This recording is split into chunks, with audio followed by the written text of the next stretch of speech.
Dear students, welcome back. स्वागत है आपका एक बार फिर से CUET UG। Yes of course, क्योंकि मेरे कई जो सब्सक्राइबर हैं, मेरे एक तरह से मेरे कम्युनिटी मेंबर हैं, वो PG के ज़्यादा तैयारी कर रहे हैं। यदि आप ऐसे स्टूडेंट हैं तो निराश मत होइए, इस वीडियो में आपके लिए भी काफ़ी कुछ है, लेकिन प्राइमरली ये आपके छोटे भाइयों के लिए है, बहनों के लिए है। तो उनको आप बताएं अपने दोस्तों, अपने दोस्त के जूनियर्स को, अपने जूनियर्स को प्लीज बताएं, जिससे कि ये उनको पता लगे कि pol science help CUET UG के लिए भी हेल्प करने के लिए आगे आ रहा है। और यदि आप CUET के स्टूडेंट हैं, मतलब आप अपियर हो रहे हैं, तो आपको बधाई, क्योंकि आप एक ऐसे कम्युनिटी के मेंबर बनने जा रहे हैं जो आपके साथ अभी कई सालों तक रहेगा और एक बहुत चेरिस्ड आपकी जो जर्नी है पढ़ाई की और लाइफ के कैरियर की, वो इस कम्युनिटी में होने वाली है। सो आपका स्वागत है पॉल साइंस हेल्प कम्युनिटी में। चूंकि क्वेश्चन है बहुत ज्यादा, टाइम है कम, इसलिए चलिए भूमिका बहुत हो गई, शुरू करते हैं क्वेश्चन आंसर का दौर।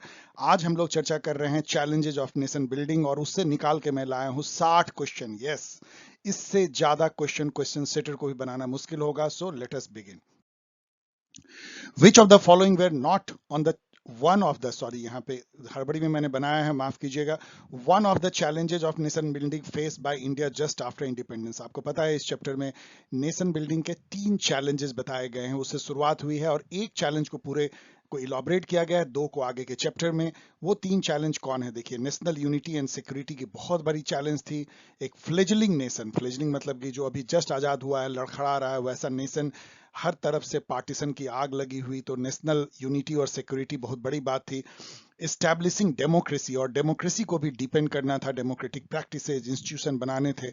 और इकोनॉमिक डेवलपमेंट और इरेडिकेशन ऑफ पॉवर्टी, भूखे नंगों की, मतलब कि समझिए कि ये जनता थी और उसको कैसे भरण पोषण हो, कैसे सब में खुशहाली आए, इक्वलिटी रहे, सोशल जस्टिस रहे, ये सब चैलेंज थे। ये चैलेंज बिल्कुल नहीं था। Manage to superpower in the post cold war, ये लास्ट प्रायोरिटी हमारी हो सकती थी। ये 3 आपको याद रखना है नेशन बिल्डिंग के challenges. Second question, which of these were not one of the, sorry one of the challenges of nation building. चूंकि ये क्वेश्चन इतना इंपॉर्टेंट है, मैंने इससे 2 क्वेश्चन बनाया है। और देखिए, यूनिटी इन डाइवर्सिटी एक चैलेंज था, establish and develop democratic polity and practices challenge था, maintaining balance of power in the post cold war world, बिल्कुल इससे कोई मतलब ही नहीं है, पोस्ट कोल्ड वॉर तो है भी नहीं, कोल्ड वॉर वर्ल्ड था, पोस्ट वर्ल्ड वॉर 2 होना चाहिए था यहाँ पे, लेकिन वो भी चैलेंज नहीं थी। तो ये developing and well being of all, specially the poor and disadvantage, तो दोनों क्वेश्चन लगभग एक है, लेकिन आपको अलग अलग तरीके से ये क्वेश्चन पूछा जा सकता है। दोनों में आपको पहचानना है कि कौन 3 नेशन बिल्डिंग के चैलेंजेस थे। थर्ड नंबर क्वेश्चन देखिए, after independence challenge was to achieve faster economic development, लेकिन साथ में एक और चीज करना था। यही नहीं कि केवल आपको इकोनॉमिक डेवलपमेंट करना है, it should not have been a lopsided development. ये नहीं कि कोई अमीर अमीर होता जा रहा है, गरीब गरीब गरीब। आपको जो है ना, कि ये सब कुछ नहीं है, ये सब नहीं है। इक्विटी एंड जस्टिस, यस, मतलब इक्विटी का मतलब क्या होता है? It is not equality. Equity मतलब होता है जिसको जितना चाहिए उतना, इसको इक्विटी कहते हैं। तो वो, और सोशल जस्टिस मतलब जो पीछे रह गए हैं, दबे कुचले हैं, सब अल्टर्न है, डिसएडवांटेज हैं, पुअर है, उनके लिए, जो जॉन रॉल कहते हैं ना, डिफरेंस प्रिंसिपल, ऐसी होनी चाहिए इनइक्वलिटी या समाज में डिस्ट्रीब्यूशन की वो ग्रेटेस्ट एडवांटेज जो है लीस्ट, ग्रेटेस्ट बेनिफिट जो है लीस्ट एडवांटेज ग्रुप को हो। तो वो इक्विटी एंड जस्टिस के साथ में फास्टर इकोनॉमिक डेवलपमेंट, ये हमारा चैलेंज था।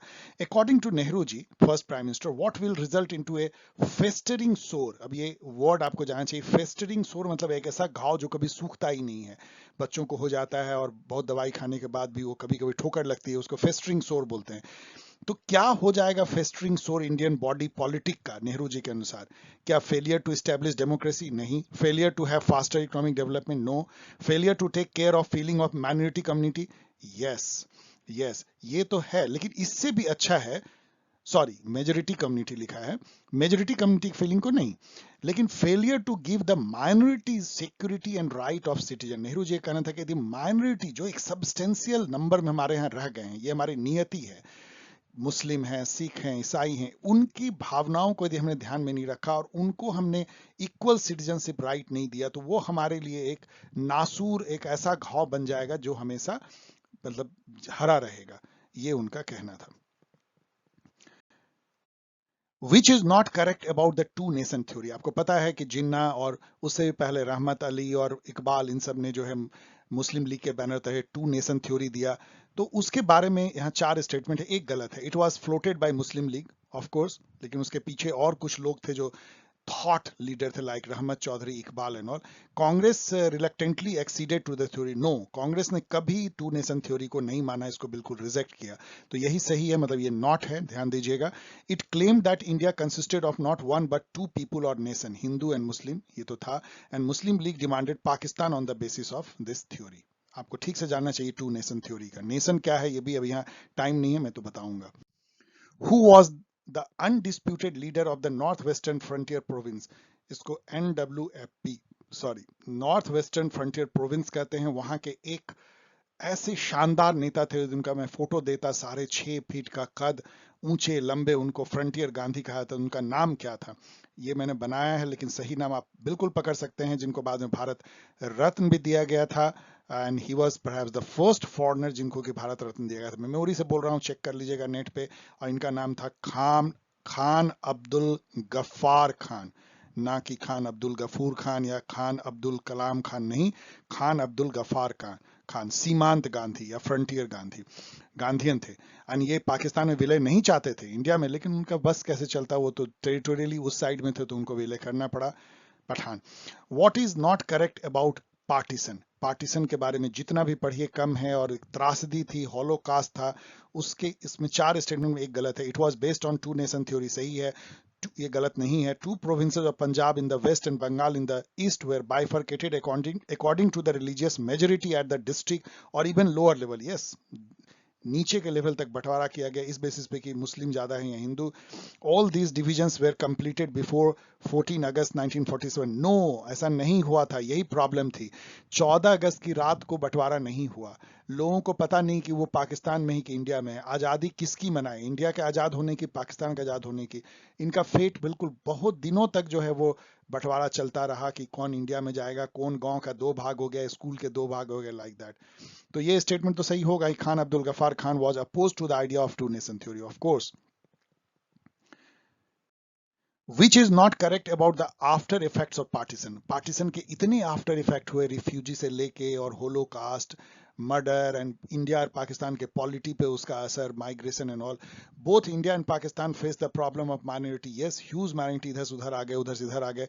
Only India face the problem of minority as Pakistan became a Muslim state. No, Pakistan में भी बहुत सारे हिंदू और सिख और अदर कम्युनिटी जो है पाकिस्तान में भी फंस गए थे, तो दोनों ही कंट्री ने माइनॉरिटी प्रॉब्लम को डील किया। ये अलग बात है कि अलग अलग तरीके से डील किया। पाकिस्तान एक मुस्लिम स्टेट बन गया, तो वहां से अधिकतर माइनॉरिटी जो है उधर उधर चले गए, हिंदू लोग आ गए, और इंडिया में जो माइनॉरिटी रहे क्योंकि उनको इज्जत दी गई। Minorities had to migrate at short notice of few hours, सही है। Minority faced violence, killing and other atrocities. Holocaust. Which city was not, 9 number question पढ़ रहा हूँ, which city was not one among the most affected by the partisan violence? Lahore जल रहा था, अमृतसर जल रहा था, कोलकाता, लेकिन मुंबई को उसका खास असर नहीं पड़ा था। Which is not correct about partition? फिर एक क्वेश्चन देखिए, partition forced about 80 lakh people to migrate across the new border. सोचिए, huge 8 million people, सही है, ये ये गलत नहीं है। It was not only division of territories but division of heart. ये दिल का बंटवारा था, केवल क्षेत्र का, मैदानों का बंटवारा या जमीन का बंटवारा नहीं, ये दिलों का बंटवारा हो गया था। Between 5 to 10 lakh people were killed in partisan related violence, सही है। Migration happened only in the partisan Punjab, not in Bengal. Bengal में भी बहुत माइग्रेशन हुआ। ये अलग बात है कि बंगाल में माइग्रेशन पंजाब के मुकाबले में बहुत कम हुआ, बहुत प्रोट्रैक्टेड हुआ, मतलब बहुत दिन तक चलता रहा, और उतनी मारकाट नहीं हुई। बहुत सारे उसके रीजन ऐसा क्यों हुआ, सो इसलिए ये गलत है। पार्टीशन का जो, सॉरी, माइग्रेशन जो था वो बंगाल और बंगाल दोनों, पंजाब और बंगाल दोनों में हुआ। 11 नंबर क्वेश्चन देखिए, what percentage of total population was the Muslim population in India in 1951? जब इंडिया आजाद हुआ तो मुस्लिम माइनॉरिटी का जो पॉपुलेशन का परसेंटेज था वो हमारे यहाँ 12% था। ये एक बार फिर से चेक कर लीजिएगा, मैं जब क्वेश्चन मार्क करता हूँ तो चेक कर लीजिएगा कि ये सही है कि नहीं। मैं मेमोरी से, क्योंकि मैंने अभी सुबह देखा है, तो हो सकता है 12% है। अभी थोड़ा बढ़ा है, थोड़ा जरूर बढ़ा, करीब 14% हुआ है। Which is not correct about princely states just after India's independence? मतलब पता है आपको कि यहाँ पे 565 या लिखा हुआ भी 565 रियासत रियासत थी, राजा रजवाड़े, जिनको कि इंग्लैंड आजाद करके चली गई थी। क्या मतलब कि समझिए उन्होंने कैसी एक तरह से प्रॉब्लम हम लोगों के लिए विकराल प्रॉब्लम छोड़ दी थी। यदि वो सारे कंट्री इंडिपेंडेंट होते तो आज इंडिया का क्या हाल होता। तो there was as many as 565 princely state. People of the princely state wanted integration with India, सही बात है, लेकिन राजा रजवाड़े नहीं चाहते थे। ऑफ कोर्स कौन अपना राजपाट खोना चाहता है। Covered 1/3 of the land area of the British Indian empire and about 25% Indian lived under the princely rule, सही है। तो ये अपने आप में गलत हो जाता है क्योंकि नॉट यहाँ पे है। तो British transferred the paramountcy of this princely state to India, नहीं, बेसिकली क्या था कि ब्रिटिश जो है उसके ऊपर पारामाउंटेंसी या सुजनिटी रखते थे। इसका मतलब ये था कि तुम रहोगे तो इंडिपेंडेंट, लेकिन ओवरऑल जो है तुम हमको रिपोर्ट करोगे। इसको पारामाउंटेंसी का डॉक्ट्राइन कहते थे। लेकिन जब वो जा रहे थे तो उन्होंने उसको बिल्कुल आजाद छोड़ दिया कि भाई अब पारामाउंटेंसी मेरे ऊपर तुम्हारा है नहीं, तुमको जैसे अपना करना है, इंडिया में मिलो, पाकिस्तान में मिलो या इंडिपेंडेंट रहो। Which was the first princely state to declare its independence? तो पहला स्टेट जिसने कि अपना इंडिपेंडेंस डिक्लेयर किया ये ट्रावनकोर था। इसको याद कर लीजिए।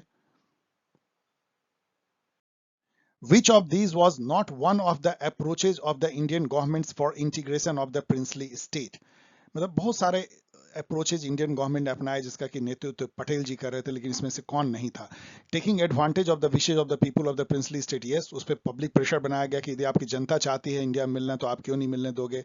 कोअर्सन एंड फोर्स जो है ये देखिए ये थोड़ा सा भ्रामक है। ओनली कोअर्सन एंड फोर्स जो है वो नहीं अप्रोच था, लेकिन आपको जस्ट भरमाने के लिए है। कोअर्सन एंड फोर्स सबसे खराब ऑप्शन, इसलिए इसको ठीक मार लीजिए। Flexibility in accommodating demands of autonomy and special provision, सबको कहा गया ठीक है तुमको कुछ ऑटोनॉमी चाहिए तो स्पेशल प्रोविजन आपको पड़ता है आर्टिकल 371 में सभी प्रिंसली स्टेट के रखा गया, तुमको कुछ कुछ ऑटोनॉमी चाहिए, प्रीवी पर्स देंगे, तुमको पेंशन मिलता रहेगा, like that. Territorial integration and national security was the main, मतलब जो मोटिव जो था, पर्पस था। तो ये तीनों से ये कोअर्सन एंड फोर्स केवल नहीं, बहुत सारे और टेक्निक से जो है उनको मिलाया गया। Which of these was not one of the princely state which offered more resistance in integration to Indian union? कुछ प्रिंसली स्टेट ने काफी नाटक किया, वहां पुलिस फोर्स करनी पड़ी, बहुत ये हुआ, लेकिन उसमें से एक इसमें से कौन नहीं था? जूनागढ़, हैदराबाद, कश्मीर आपको पता है, मणिपुर, लेकिन छोटा नागपुर जो है इस टाइप का कोई उसके साथ में कोई ये नहीं हुआ था, मतलब वो मिल गया था। इन सब में जो जो जो मैं टिक मार रहा हूं उसमें प्रॉब्लम हुई थी, बहुत प्रॉब्लम हुआ। कश्मीर की प्रॉब्लम तो आज तक नहीं सुलझ पाई है। Which of these present state was not part of the rest while Hyderabad princely state? इसमें से सब हैदराबाद से निकले हुए हैं, एक को छोड़ के। कर्नाटका, तेलंगाना, उड़ीसा, महाराष्ट्र। तो यदि आप देखेंगे तो महाराष्ट्र जो है उससे कोई मतलब पार्ट नहीं हो सकता है हैदराबाद प्रिंसली स्टेट से, बाकी तीनों उसके पार्ट थे। What was the name of the agreement signed by Hyderabad princely state with India before its integration? Integration के एक साल पहले हैदराबाद ने एक एग्रीमेंट साइन किया था इंडिया का, उसका नाम क्या था? यस, आपको मैं यहां बता दूं कि किस तरह से आप इस वीडियो को देखते होंगे। आप इसको पॉज करते होंगे, फिर गेस करते होंगे और फिर वीडियो को बढ़ा के देखते होंगे सर ने क्या कहा। यही करना चाहिए, यदि नहीं करे तो ऐसा ही कीजिए। अब तक आपने गेस कर लिया होगा, इसका नाम था यस स्टैंड स्टिल एग्रीमेंट, ना कि स्टैंडिंग स्टेटस को या प्रोग्रेसिव यूनिफिकेशन, नहीं, स्टैंड स्टिल एग्रीमेंट था। लेकिन इससे हुआ कुछ नहीं, बाद में पुलिस फोर्स या आर्मी की मदद से हैदराबाद के निजाम को जो है सबड्यू करके उसको मिलाना पड़ा था इंडिया में। For the integration of which princely state India had to use army? अभी जो हम लोग चर्चा कर रहे थे हैदराबाद के लिए आर्मी का यूज करना पड़ा। यहां ध्यान दीजिएगा, कश्मीर के इंटीग्रेशन के लिए आर्मी का यूज नहीं करना पड़ा था। राजा हरि सिंह ने पहले इंस्ट्रूमेंट ऑफ एक्सेशन साइन कर दिया, तब इंडिया ने आर्मी भेजा था। First part of India to hold an election based on universal adult franchise, एक इंडिया का एक ऐसा क्षेत्र था जहां पहली बार इलेक्शन जो है एडल्ट फ्रेंचाइज के बेस पे हुआ, और वो स्टेट था नॉर्थ ईस्ट का मणिपुर, याद रखिए, जहां कॉन्स्टिट्यूशनल मोनार्की बनाया गया था वहां के राजा के द्वारा एज एज अर्ली एज 1948 में, और वहां पे इलेक्शन हुए थे। Paramilitary force of the Hyderabad princely state को क्या कहा जाता था? वो एक बहुत ही अत्याचारी टाइप की एक उभर करके आए, उसने काफी जुल्म किए, जिस समय की जनता सड़क पे उतर आई थी हैदराबाद को मिलाने के लिए, तो उन लोगों ने, उसका नाम था राजकारा, राजकर्स कह लीजिए। तो राजकर जो है वो निजाम की पैरामिलिट्री फोर्स थी, जो कि मतलब लठियल टाइप का जो है उसकी पुलिस थी, जिसने कि काफी अत्याचार किए थे, राजकारस। ये इंपॉर्टेंट क्वेश्चन हो सकता है मेमोरी पे। विच is not correct about integration of Manipur into Indian state. Manipur को जो मिलाया गया उसमें काफी सारे ट्विस्ट एंड टर्न हुए थे। मणिपुर एक रियासत था जिसके राजा का नाम था बोधा चंद्रा सिंह। तो महाराजा ऑफ मणिपुर बोध चंद्र सिंह मेड मणिपुर एक कॉन्स्टिट्यूशनल मोनार्की इन 1948। अभी जस्ट आपको बताया, इसके बाद वहां एडल्ट फ्रेंचाइज के बेसिस पे पहला इलेक्शन इंडिया में हुआ था। तो ये सही है। He sign the merger agreement in India with India इन 1949, सॉरी ये सही है, इन 1949 विथ इंडिया। ठीक है, मर्जर एग्रीमेंट उन्होंने साइन कर दिया। याद कीजिए, इंस्ट्रूमेंट ऑफ एक्सेशन के पहले ही consulted the elected legislative assembly before signing the merger agreement. नहीं, ये गलत है, उन्होंने नहीं कंसल्ट किया अपने लेजिस्लेटिव असेंबली को जो चुने गए थे जनता से। इसके चलते वहां बहुत प्रॉब्लम हुई, जनता में काफी असंतोष हुआ, उनके रिप्रेजेंटेटिव में भी। वो अभी तक वो कहीं ना कहीं उसकी रिवर्वेशन गूंज सुनाई पड़ती है। In the legislative assembly of Manipur there was sharp difference over the question of merger of Manipur with India. इसी चलते, क्योंकि वहां के लोगों के जो रिप्रेजेंटेटिव थे उनमें बटे हुए थे और उनको बिना कंसल्ट किए हो चुके उन्होंने साइन कर लिया, इसलिए वहां पे रिसेंटमेंट हुआ। 22 नंबर क्वेश्चन देखिए, linguistic principle as the basis of formation of state was adopted in which session of the Congress. एक सेशन हुआ था कांग्रेस का जिसमें कि ये अपनाया गया आजादी के पहले कि जब आजाद हम होंगे तो हम लिंग्विस्टिक बेसिस पे जो है राज्य बनाएंगे, और वो था नागपुर का सेशन 1920 का। लेकिन इससे कांग्रेस बिल्कुल पलट गई जब आजादी मिली। क्यों? उसके भी बहुत सारे कारण हैं। उसने पार्टीशन देखा, होलोकास्ट देखा, नेशनल यूनिटी और सिक्योरिटी की प्रॉब्लम देखी, और ये भी देखा कि पार्टीशन जब होता है, बंटवारा होता है, चाहे किसी बेसिस पे, रिलीजन और लैंग्वेज, तो उसका क्या दुष्परिणाम निकलता है और उससे नेशनल इंटीग्रेशन को कितना खतरा होता है। इन सब को सोचते हुए कांग्रेस ने अपने पांव पीछे खींच लिए ये रिजोल्यूशन से। कांग्रेस गवर्नमेंट, 23 नंबर पढ़ रहा हूं, after independence hesitated in creating states on the basis of language, जो मैं कह रहा हूं, मतलब वो हिचक गए। Which was not one of the factors. क्यों हिचके थे? उसके तीन फैक्टर यहां हैं, एक गलत है। Carving out state on the basis of language might lead to disruption and disintegration of the new Indian nation. सही है, उनको लगा ऐसा। There this would draw attention and focus away from other social and economic challenge, जो हमारे सामने development, equity, social justice, वो सब डाइल्यूट हो जाएगा, हम लग जाएंगे बंटवारा करने में। Unless the fate of the princely state decide, जब तक कि प्रिंसली स्टेट 565 का भाग का बंटवारा ना हो, कहाँ जाएंगे, तब तक कैसे जाने की कौन एरिया क्या किसके साथ मिल रहा है, ये भी एक कारण था। तो चौथा अपने आप में गलत हो जाता है। Linguistic identity is subordinate to national identity. ऐसा कोई, मतलब इस पे बहस हो सकती है ये सही है गलत है, लेकिन ये कांग्रेस के लिए कोई मुद्दा नहीं था कि कौन आइडेंटिटी सुपर है, लिंग्विस्टिक या national. Which Gandhian freedom fighter went on indefinite fast for separate Telugu language state that led to his death after 56 days. और इसके चलते एक स्टेट को बनाना पड़ा इंडिया में, जो फर्स्ट स्टेट आफ्टर इंडिपेंडेंस बना लैंग्वेज के बेसिस पे, वो स्टेट था आंध्रा स्टेट। और वो गांधीयन जो थे उनका नाम था Pottu Pottu potty potty Shri mullu, sorry यदि मैं इसका प्रोनाउंस अच्छा नहीं कर रहा हूं, पोटी श्री श्री रामालू, पोटी श्री रामालू। तो इनका नाम याद कर लीजिए। ये कितने ही कंपटीशन, आईएएस से लेकर हर जगह इस सबको पूछा जाता है। इवन राजकराज भी सिविल सर्विसेज में पूछा गया। First state to be created on the basis of language after independence was, ये तो मतलब एक फेवरेट क्वेश्चन है कॉम्पिटिटिव एग्जाम का, कभी भी कहीं पूछा जा सकता है, और ये है आंध्र प्रदेश। फर्स्ट स्टेट 1953 में। Last state to be created on the basis of language, ये आपको कंफ्यूजन क्रिएट कर सकता है। कुछ लोग कह सकते हैं हिमाचल प्रदेश, कई लोग कहेंगे पंजाब। इनफैक्ट इसका जो मैंने आंसर देखा, चलिए इसको क्वेश्चन मार्क लगा देते हैं, लेकिन मैंने इसको देखा है, कभी सिविल सर्विसेज में पूछा गया था और इसका ऑफिशियल आंसर था पंजाब। उसका कारण क्या है कि हिमाचल प्रदेश लैंग्वेज के बेसिस पे नहीं, हिमाचल में देखिएगा, हिमाचल प्रदेश में तो वो पहाड़ी एरिया के चलते था, और वो लैंग्वेज वहाँ बहुत सारे अलग अलग लैंग्वेज बोले जाते हैं। लेकिन पंजाब जो हुआ था, जिसमें कि पंजाब हरियाणा अलग हुआ था, वो बिल्कुल पंजाबी लैंग्वेज के बेसिस पे, Hindi language and Punjabi language basis पे हुआ था। सो लास्ट स्टेट जो रीऑर्गेनाइज हुआ लैंग्वेज बेसिस पे, वो पंजाब है। विथ ड्यू डिबेट मैं कह रहा हूं, उस पर डिबेट हो सकती है, लेकिन I will go with Punjab. Which of these present state were not union territory, इसमें से सभी स्टेट जो है यूनियन टेरिटरी से बने हैं, एक को छोड़ करके। गोवा यूनियन टेरिटरी था, Mizoram, Arunachal Pradesh, Meghalaya was not union territory, Manipur. तो मेघालय जो है वो सीधा असम से काट करके असम स्टेट से मेघालय स्टेट को बना दिया गया था 1972 में। मैं मेमोरी से बोल रहा हूं, चेक कर लीजिएगा। So Meghalaya was not. What was the earlier name of the Arunachal Pradesh, ये बहुत अच्छा क्वेश्चन है। इसका नाम था नेफा। जब चाइना ने इस पे अटैक किया था उस समय इसका नाम था नॉर्थ ईस्टर्न फ्रंटियर एजेंसी। याद रखिएगा, एरिया, इसको कंफ्यूज करने के लिए नॉर्थ ईस्टर्न फ्रंटियर एरिया लिख दिया जाता है या टेरिटरी लिख जाती है। नो, ये एजेंसी था, नॉर्थ ईस्ट फ्रंटियर एजेंसी, नेफा।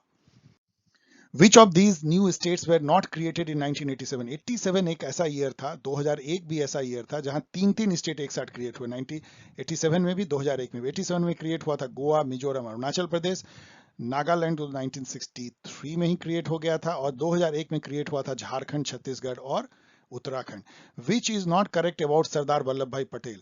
आपको पता है कि वो आयरन मैन ऑफ इंडिया कहलाते हैं, लौह पुरुष जिन्होंने की 565 रियासतों को इंडिया मिलाने में एक अहम योगदान किया। He was first deputy prime minister as well as the first home minister of India. सही है। He was instrumental in integrating all the princely state in Indian union. He used only force and coercion for getting the princes ready for integration. यहां पे देखिए एक tips मैं आपको दे रहा हूं, ओनली फोर्स एंड coercion। इस तरह का स्टेटमेंट जब ओनली लग जाता है, इस तरह का स्ट्रॉन्ग जब स्टेटमेंट होता है, जनरली इनकरेक्ट होता है। कोई भी strong, crude, outlandish statement generally wrong होता है। जनरल, स्टैंडर्ड, मॉडरेट स्टेटमेंट सही होता है। जो स्टेटमेंट फैक्ट से भरा हुआ होता है, year and others, figure, stat, वो जनरली सही होता है, क्योंकि उसको गलत यदि कोई करेगा तो उसको कोई पकड़ ही नहीं सकता, इसलिए ऐसे क्वेश्चन नहीं पूछे जाते, वो जनरली सही होते हैं। तो ये केवल फोर्स और कोएर्सन उन्होंने यूज नहीं किया था पटेल जी ने, उन्होंने बहुत सारे manoeuvring, politics, public opinion, public pressure इसे यूज किया था। अब यहाँ कोएर्सन वर्ड जो है, इस वर्ड को सीख लीजिए पॉलिटिकल साइंस के, यदि आप स्टूडेंट बनने वाले हैं। कोएर्सन का मतलब होता है फोर्स, एक तरह समझिए। कोएर्सन एक फोर्स का ही सिनोनिमस है, फोर्स। स्टैचू ऑफ यूनिटी उन्हीं के याद में जो है गुजरात में नर्मदा रिवर के एक आइलैंड पे बनाया गया है। तो ये इसमें सही है, केवल फोर्स एंड कोएर्सन यूज नहीं किया था उन्होंने। अब इसको चलिए मैच करते हैं। थोड़ा सा यहाँ पे देखिए ये गड़बड़ हो गई, क्योंकि ये इमेज था। मोहम्मद अली जिन्ना को आप मैच कर लीजिए, टू नेशन थ्योरी से कर सकते हैं। राजकार जो है वो हैदराबाद, निजाम तो रूलर ऑफ हैदराबाद थे, राजकार जो है वो कम्युनल पारामिलिट्री फोर्स जो थे हैदराबाद के निजाम के। तो गांधी जी जो हैं वो गोडसे से जोड़ लीजिए, जो उनके हत्यारे थे। तो इस तरह से आप इसको मैच कर लीजिएगा। Which one of the following is not related to Northwest Frontier Province? Sorry, यहाँ पे फुल फॉर्म नहीं लिखा है। नॉर्थ वेस्ट फ्रंटियर प्रोविंस जो है उसके फ्रंटियर गांधी थे, आपने देखा। It merged with India, no, it merged with Pakistan. And Khan Abdul Gaffar Khan जो है फ्रंटियर गांधी थे, जो जुड़े हुए थे NWFP से। तो NWFP हमारा एकदम नॉर्थ वेस्ट में, और नेफा जो है नॉर्थ ईस्ट में। ये दोनों को याद रखिए। एक का नाम अरुणाचल प्रदेश अभी है। महात्मा गांधी, अभी 53 एक मैंने काटा है, 33 नंबर क्वेश्चन देखिए। Mahatma Gandhi did not participate होगा, participate in any of the independence day celebration. क्यों? क्या वो बीमार थे? Because he was assassinated? No. He was not happy with partition? No. He was in Bengal and was trying to make peace. Actually वो busy थे, नवाखाली में थे, उनको मनाने की फुर्सत कहाँ थी। When Mahatma Gandhi was assassinated, आपको पता है कि 30 जनवरी 1948 को, जिसमें कि हम लोग उनकी पुण्यतिथि मनाते हैं। ब्रिटिश कंट्रोल प्रिंसली स्टेट किस तरह से, अभी जस्ट आपको मैंने बताया कि वो पारामाउंटेंसी या सुजर्निटी कह लीजिए, उस डॉक्ट्राइन से जो है वो स्टेट को कंट्रोल करते थे, प्रिंसली स्टेट को। वो सीधा उस पर शासन नहीं करते थे, तुम शासन करो लेकिन तुम ओवरऑल जो है, हम सरताज हम हैं, जो तुमको फाइनली बोलेंगे वो हमारे ऊपर तुमको मानना पड़ेगा। तो इसको पैरामाउंटेंसी या सुजर्निटी डॉक्ट्रिन कहते थे। How many princely state were in British India? चलिए एक बार फिर से देख लीजिए, 565। सरदार पटेल वॉज इंडिया, फिर से देख लीजिए, home minister, deputy prime minister, इसलिए ए एंड बी बोथ। अब आइए 12 नंबर क्वेश्चन देखते हैं, सॉरी 12 38, इसको मैंने बाद में नंबर चेंज किया है। What the document the most of the ruler of princely state sign to join Indian union? ये इंडिया होगा, इंडियन यूनियन। जो एक डॉक्यूमेंट जो साइन करते थे जिससे वो इंडिया में मर्ज कर जाते थे, उस डॉक्यूमेंट का नाम क्या था? यस, आप देख सकते हैं, कंफ्यूज करने के लिए आपको 242 ये सब बनाया गया, लेकिन इंस्ट्रूमेंट ऑफ एक्सेशन, इसको याद कर लीजिएगा, IOA। Which one of the following was the largest princely state? Of course ये हैदराबाद था, जो बहुत मुश्किल से इंडिया से मिला था, और हैदराबाद ने इंडिया को ज्वाइन किया था सितंबर 1948 में, एक आर्मी ऑपरेशन के बाद। What was the Maharaja, who was the Maharaja when Manipur sign instrument of accession? तो उनका नाम आपको अभी हम लोगों ने देखा, बोधा चंद्रा सिंह नाम था उनका, बोधा चंद्रा सिंह। ओरिजिनल स्टेट जिससे कि ये सब स्टेट निकले हैं, तो हरियाणा जो है वो पंजाब, छत्तीसगढ़ जो है वो MP, गुजरात बॉम्बे स्टेट से, मेघालय असम से, मिला लीजिएगा, ये सब इंपॉर्टेंट है। The merger agreement between government of India and Maharaja of Manipur कब हुआ था? ये सितंबर 49 में हुआ था। अब यहां हम लोग चलिए मैच करते हैं ट्रिस्ट विद डेस्टिनी। ट्रिस्ट मतलब होता है एक बार फिर से मिलन, मतलब बिछड़े हुए मिलन जिसको कहते हैं, ट्रिस्ट विद डेस्टिनी। तो डेस्टिनी के साथ हमारा मिलन जो पंडित नेहरू का बहुत फेमस स्पीच है मिडनाइट में जब इंडिया आजाद हुआ था। पाकिस्तान को आप मिला सकते हैं, चलिए पोट्टी श्रीरामलू को हम लोग मिलाते हैं गांधीयन वेटरन से। तो आप NWFP को मिलाइए फ्रंटियर गांधी से, और पाकिस्तान को मिलाइए NWFP से, क्योंकि उसमें मर्जर हुआ था। अच्छा क्वेश्चन है, मिक्स एंड मैच। NWFP दोनों साइड में है लेकिन अलग अलग match. Arrange the following chronologically from their creation. सबसे पहले यदि आप देखेंगे तो नागालैंड 1963 में ही क्रिएट हो गया था, पंजाब 1966 में, मेघालय त्रिपुरा मणिपुर जो है 1972 में, अरुणाचल प्रदेश 1987 में। इससे आप जो है मैच कर लीजिएगा। इसे मैं मेमोरी से बोल रहा हूँ, यदि गलत हो तो आप नेट से चेक कर लीजिएगा। प्रिंसली स्टेट को यदि आप मिलाना हो तो चलिए इंस्ट्रूमेंट ऑफ एक्सेशन हो सकता है। Peasants and women started agitation to merge with India, ये हैदराबाद के लोग उतर गए, इसको राजकारा ने जो उस पर जुल्म करना शुरू किया। First state to hold election on the basis of adult franchise Manipur. Then language के बेसिस पे जो है स्टेट रीऑर्गेनाइजेशन कमीशन ने अपना रिकमेंडेशन दिया। SRC का फुल फॉर्म है स्टेट रीऑर्गेनाइजेशन कमीशन, जो कंस्टिट्यूट हमको लगता है 1953 में हुई थी, और 55 में उन्होंने रिकमेंडेशन दिया था, और 1956 में स्टेट रीऑर्गेनाइजेशन एक्ट ला करके उसको लागू किया गया। 3 मेंबर उसमें कमीशन थे, बाद में हम लोग उसका देखेंगे भी कौन कौन उसके मेंबर थे शायद। प्रिंसली स्टेट जो है वो इंस्ट्रूमेंट ऑफ एक्सेशन उन्होंने साइन किया था इंडिया के साथ, तो आप इस तरह से मैच कर सकते हैं। इंस्ट्रूमेंट ऑफ एक्सेशन याद रखिएगा। इसको रीअरेंज करें, सॉरी क्रोनोलॉजिकली मतलब टाइम के अनुसार, क्रोनोलॉजिकली मतलब समय के अनुसार। तो बॉम्बे का रीऑर्गेनाइजेशन तो हमें लगता है कि 1960 में हुई है। SRA जो है स्टेट रीऑर्गेनाइजेशन एक्ट 1956 में। SRC जो है वो आप 1955 से 53 कुछ भी कर सकते हैं, 55 में इसका रिपोर्ट आ गया था।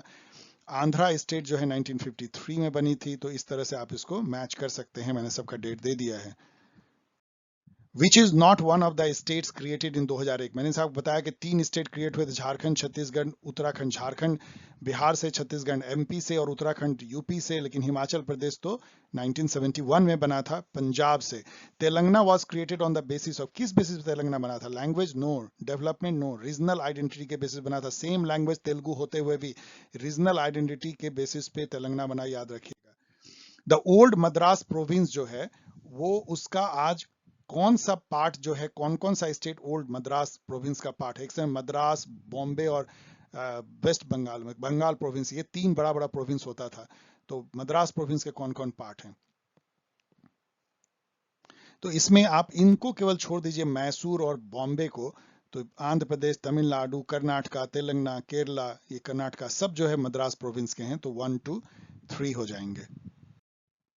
विच is not one of the basis of creation of new state after independence. सभी बेसिस बनाया गया, लैंग्वेज के बेसिस पे, रीजनल आइडेंटिटी बेसिस पे, development imbalance regional development basis पे, लेकिन रिलीजन के बेसिस पे स्टेट नहीं क्रिएट किया गया है। Which year Andhra state was formed on the basis of language. 1953 में आंध्रा स्टेट को लैंग्वेज के बेसिस पे फॉर्म किया गया था। That was the first state. बाद में उसको आंध्र प्रदेश के रूप में जो है 1956 में रीऑर्गेनाइज किया गया। When SRC was appointed, SRC मतलब स्टेट रीऑर्गेनाइजेशन कमीशन। तो ये जैसा मैंने आपको बताया कि 1953 में ही इसको अपॉइंट कर दिया गया था। इसकी रिपोर्ट 1955 में आई थी, और लागू इसको SRA 1956 के थ्रू किया गया, state reorganisation act 1956। How many states and UT were created after passing state reorganisation act. Sorry, यहाँ पे फुल फॉर्म नहीं लिखा, स्टेट रीऑर्गेनाइजेशन एक्ट इन 1956। जब ये एक्ट पास हुआ तो इंडिया में 14 स्टेट और 6 यूनियन टेरिटरी क्रिएट किए गए थे। In how many groups state were divided in Indian constitution after independence. Independence के बाद अब कॉन्स्टिट्यूशन पढ़ेंगे 1949 का, तो उसमें ABCD करके 4 ग्रुप ऑफ स्टेट थे।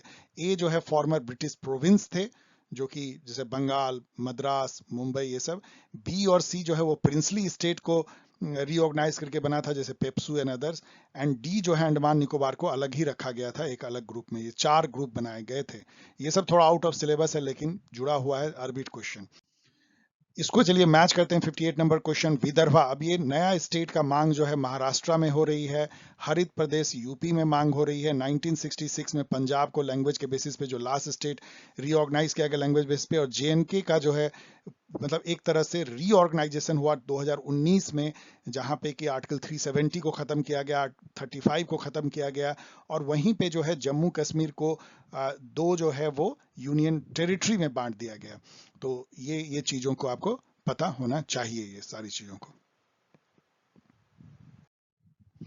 Currently there are how many states and UT? अभी जो है देखिए 14 स्टेट और 6 यूनियन टेरिटरी से निकला, लेकिन वो कितने जो है स्टेट और यूनियन टेरिटरी में बदल गया है? आप कंफ्यूज में हो सकते हैं, मत होइएगा। 28 स्टेट और 8 यूनियन टेरिटरी। आपको 8 यूनियन टेरिटरी का नाम भी याद होना चाहिए। उसमें अब जम्मू कश्मीर और लद्दाख जो है वो नए जुड़ गए हैं। By reorganising which state the Punjab state was created in 1956? ये को बोनस समझ लीजिए, ये क्विज का भी क्वेश्चन है। 1956 में पंजाब को रीऑर्गेनाइज किया गया एसआर ए के तहत, स्टेट रीऑर्गेनाइजेशन एक्ट के तहत। तब इसका नाम बना पंजाब स्टेट। बाद में 1966 में इसको फिर से एक बार रीऑर्गेनाइज किया गया, और उससे काट करके जो है वो अलग कर दिया गया हरियाणा, और वो पंजाब स्टेट बिल्कुल पंजाबी लैंग्वेज के बेसिस बना। That was the last state. लेकिन उसके पहले इसका नाम जो पंजाब का स्टेट पेप्सू था। पेप्सू का फुल फॉर्म है Punjab and east Punjab state union. तो इसको, ये क्विज क्वेश्चन है, आपको पूछा जाए तो बस आप मुस्कुरा सकते हैं। ऐसे पूछने के चांसेस बहुत कम है, अरबिट टाइप के क्वेश्चन ये सब हैं। सो ओके डियर स्टूडेंट, आपको ये तो समझ में जरूर आया होगा कि जिस तरह से क्वेश्चन पॉल साइंस हेल्प ने आपके लिए बनाया है, यदि आप CUT UG के स्टूडेंट हैं तो आप बहुत खुश हो रहे होंगे, क्योंकि आपने अभी तक कुछ गाइड देखे होंगे, उसमें 500-600 क्वेश्चन आपको मिले होंगे, ओसवाल एंड अदर्स। लेकिन मैं आपको दावा करता हूं कि इतने अच्छे क्वेश्चन, इतने रेंज के क्वेश्चन आपको बहुत डिफिकल्टी से मिलेंगे, और इतना अच्छा एक्सप्लेनेशन। इसमें तो मैं कुछ कम एक्सप्लेनेशन दे रहा हूं, नहीं तो टाइम मिलने पे, क्योंकि बहुत कम टाइम है इसलिए मैं रश थ्रू कर रहा हूं। आपको पहले पूरा करना है सिलेबस में, और आपको कुछ इंफॉर्मेशन दूंगा। तो आप अधिक से अधिक अपने दोस्तों को बताइए, नॉलेज शेयर करने से बढ़ता है, जिससे कि मेरा उत्साह बना रहे। ओके। एंड यदि आपको ये वीडियो पसंद आया हो डियर स्टूडेंट, तो आप इसको शेयर करें, सब्सक्राइब करें, कमेंट करें, और इस तरह से आप अपने सवाल करें। आप पढ़ाई के अलावा कोई भी क्वेश्चन, अपने लाइफ काउंसलिंग कैसे तैयारी करें, स्ट्रेस, कुछ पूछिए, मुझे अच्छा लगता है, मैं जवाब देने की कोशिश करूंगा, मैं भरसक कोशिश करता हूं। इन सारे मेथड से आप मुझसे जुड़ सकते हैं। Bye, stay healthy.